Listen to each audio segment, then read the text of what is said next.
Ang taga San Carlos wala nagpaulahi sa pagpakita og abilidad o talento sama sa pagkanta og sayaw.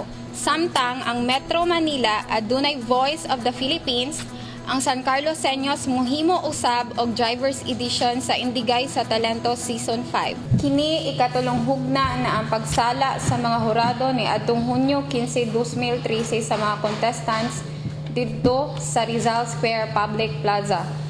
Ang katapusang hukom niini karong umaabot nga Hunyo 30, 2013 nga mao ang grand finale sa gipahigayong Indigay sa Talento Season 5 didto sa City Auditorium. 12 ka contestants ang nag-showdown sa pagkanta o pagsayaw ni adtong Sabado sa gabii. Ug tulo niini ka contestants ang nabulahan nga mahiapil sa napulo ka finalist. Pinsag pagapilian sa mga hurado karong umaabot nga grand finale.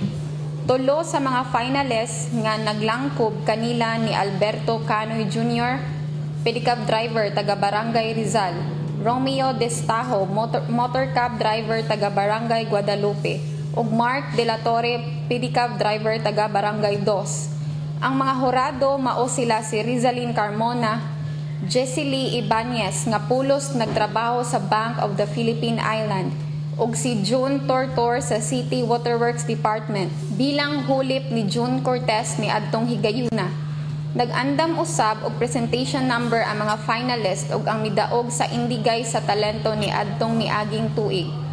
Ang criteria sa maong contest naglakip sa production number, confidence and stage presence 15%, talent competition, mastery and entertainment 70%, ug ang Q&A, delivery and value 15%.